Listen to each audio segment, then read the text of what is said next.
اکبر بادشاہ کا ایک وزیر تھا جس کا نام بیربل تھا۔ ایک دن اس نے بادشاہ سے کہا کہ دنیا میں 100 میں سے 99 آدمی اندھے ہوتے ہیں۔ بادشاہ کو اس کی بات پر حیرت بھی ہوئی اور غصہ بھی آیا اور حکم دیا کہ اپنی بات کو ثابت کرو ورنہ سزا کے لیے تیار ہو جاؤ۔ بیربل نے کہا حضور حکم کی تعمیل ہوگی۔ اگلے روز بیربل شاہراہ عام پر بیٹھ کر چارپائی بننے لگا اور ایک آدمی ساتھ بٹھا لیا جس کو حکم تھا کہ ایک فہرست اندھوں کی تیار کرنی ہے اور ایک دیکھنے والوں کی۔ ایک آدمی آیا، اس نے کہا بیربل کیا کر رہے ہو؟ بیربل نے اسے جواب دینے سے پہلے معاون کو کہا اس کا نام اندھوں میں لکھ دو، پھر اسے جواب دیا کہ چارپائی بن رہا ہوں۔ یوں لوگ آتے گئے پوچھتے گئے بیربل کیا کر رہے ہو اور اندھوں میں اپنا نام لکھواتے گئے۔ اتنے میں شاہی قافلہ گزرا تو بادشاہ نے پوچھا بیربل کیا کر رہے ہو؟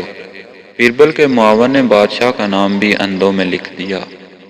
اتنے میں ایک آدمی آیا، اس نے پوچھا خیریت ہے بیربل چارپائی کیوں بن رہے ہو؟ بیربل نے معاون سے کہا اس کا نام دیکھنے والوں میں لکھ دو، پھر بادشاہ کی طرح متوجہ ہو کر کہا بادشاہ سلامت فہرست دیکھ لیجئے جس میں آپ کا نام بھی شامل ہے۔ سب لوگ یہ دیکھ رہے تھے کہ میں چارپائی بن رہا ہوں، لیکن انہیں اپنی بصارت پر یقین نہیں تھا، گویا اندھے تھے، اس لیے مجھ سے پوچھتے تھے کیا کر رہے ہو۔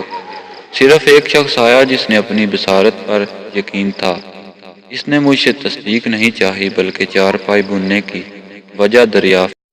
اگر آپ کو یہ ویڈیو پسند آئی تو ویڈیو کو لائک کیجیے اور ایسی ہی مزید ویڈیوز حاصل کرنے کے لیے چینل کو سبسکرائب کیجیے اور ساتھ ہی گھنٹی کے بٹن کو بھی دبا دیجیے تاکہ نئی آنے والی ویڈیوز کی اطلاع آپ کو بر وقت مل سکے۔